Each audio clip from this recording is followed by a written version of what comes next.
안녕하십니까. 이제 6월이 되었습니다. 성모성월과 더불어 봄도 지나고 곧 장미의 계절, 뜨거운 여름을 눈앞에 두고 있습니다.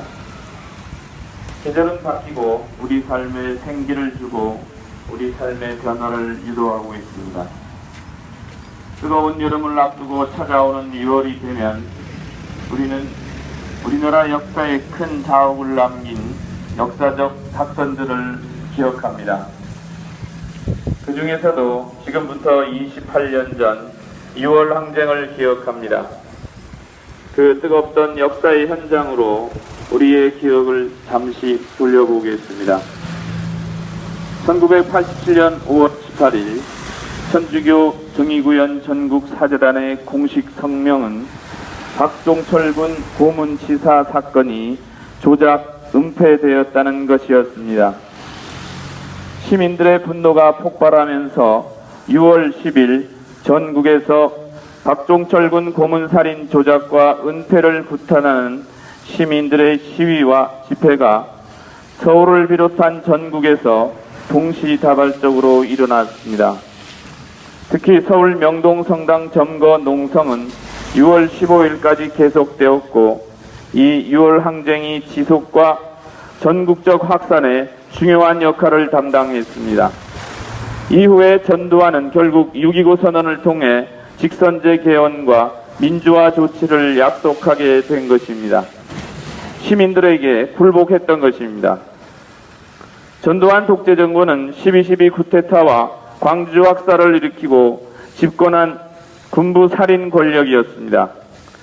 그해 1987년 4월 13일 전두환은 시민들이 그동안 주장했던 직선제 개헌 논의를 무시하는 조치를 취했습니다.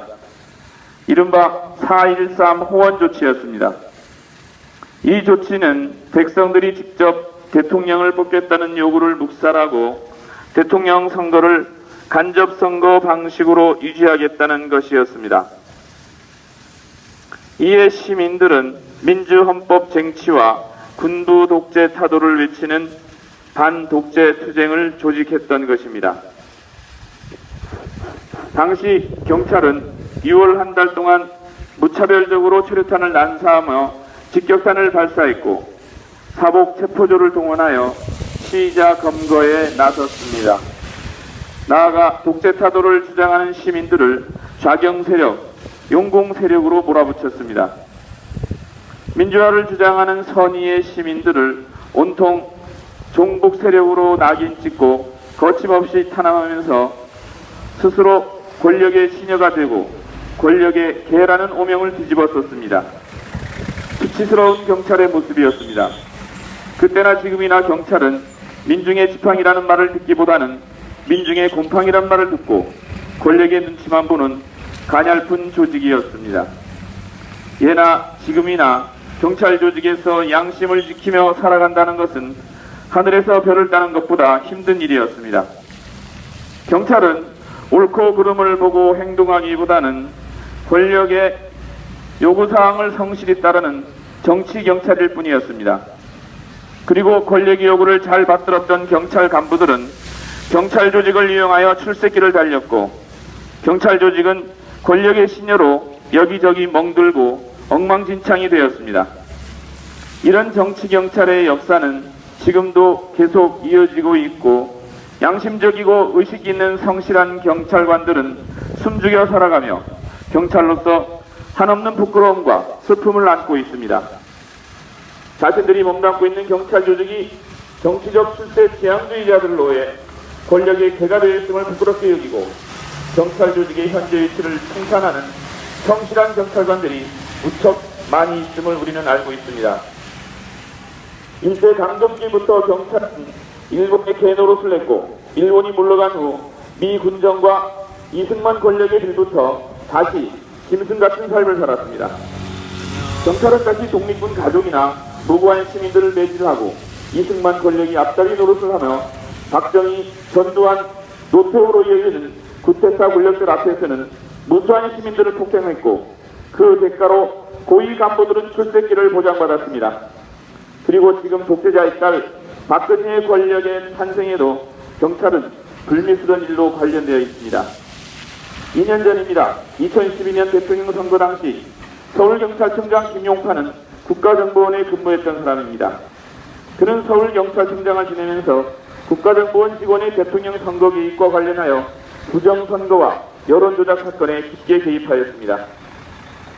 다 아시는 바와 같이 현재 관악경찰서 여성 청소년 과장으로 근무하는 권은희 경정은 김용판 청장이 대선에 영향을 미치기 위한 부정한 목적으로 수사에 압력을 넣었다고 밝힌 바 있습니다.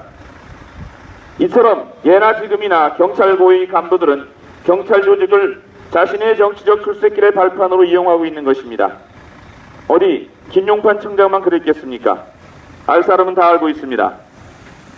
이런 불행한 경찰의 역사가 단절되지 않고 있기 때문에 경찰 제복이 부끄럽다는 양심적인 경찰들이 있는 것입니다. 28년 전 6월 항쟁 당시에도 경찰은 군부 독재 권력의 요구를 받들다가 경찰 조직을 만신창으로 만들었고 박종철 군의 살인과 고문을 은폐하다가 경찰 수뇌부가 모두 구속되는 어처구니 없는 일이 발생했습니다. 이처럼 경찰은 우리나라 역사 앞에 고개를 들기가 부끄러운 짓을 반복했고 지금도 일부 정치경찰 간부들은 경찰 조직의 명예는 뒷전에 둔 채 권력의 지시에만 귀를 기울이며 자신의 부하와 조직들의 자존심을 무참히 짓밟고 경찰 조직에 큰 상처를 입히고 있습니다. 경찰 조직을 공권력으로 보지 않고 개인 권력의 친위대로 생각하는 어처구니 없는 일이 계속되고 있는 것입니다. 여기 강정에서도 양심의 소리를 뒤로한 채 상부의 지시와 해군과 삼성 등의 재벌 권력에 충실한 종노릇을 수행하고 있는 경찰 간부들이 무수히 많습니다. 이처럼 경찰의 권력이 눈치마를 바라보며 시민들을 고문하고 죽이기까지 하면서 독재 권력의 지시만 따르며 유지해오던 부패한 경찰은 정의로 무장한 시민들을 이길 수 없다는 교훈을 남긴 것이 28년 전의 오늘 바로 6월 항쟁이었습니다. 한마디로 6월 항쟁은 전두환 독재 권력이 시작된 후에 시민들이 요구하는 민주화의 뜨거움을 적극적으로 보여주는 사건이었고 전두환 독재 권력과 그 추종 세력과 정치 경찰의 실체가 폭로되고 쿠데타 권력의 정체를 보여주는 사건이었습니다. 한편 6월 항쟁의 결과로 대통령 직선제가 받아들여지면서 민주화를 요구했던 여러 세력들의 입장의 차이와 현실적인 한계로 6월 항쟁은 부분적인 성공을 할 수밖에 없었습니다. 6월 항쟁으로 직선제 쟁취라는 목적을 쟁취하고 군부 독재의 완전한 청산을 이루지 못한 아쉬운 사건이었습니다. 그럼에도 6월 항쟁의 부분적 성공은 한국 현대사에서 절차적 민주주의가 뿌리 내릴 수 있는 계기가 되었고 절차적 민주주의의 결과는 1980년대 후반 시민사회의 여러 분야 운동이 전문화되거나 조직적 강화에 도움이 되었습니다. 또한 1987년 7월 8월 노동자 대투쟁과 농민집회 또한 전국 대학생 대표자협의회 형성에 배경이 된 것도 사실입니다. 지난주에는 6월 4일 지방선거가 있었습니다만 오늘날 우리가 선거 때 행사하는 한 표는 역사적으로 6월과 이런 깊은 관계가 있는 것입니다. 28년 전 뜨거운 여름을 앞둔 6월에 전국의 시민들이 피와 땀을 흘려 얻어낸 절차적 민주주의의 결과로 오늘날 우리가 한 표를 행사하게 된 것입니다. 이것이 60 항쟁의 내용이고 어제 오늘 우리가 기억하는 6월 항쟁의 의미입니다. 그리고 올해는 6월 항쟁 28주년입니다. 지난 6월 1일 교회는 홍보주의를 보냈습니다.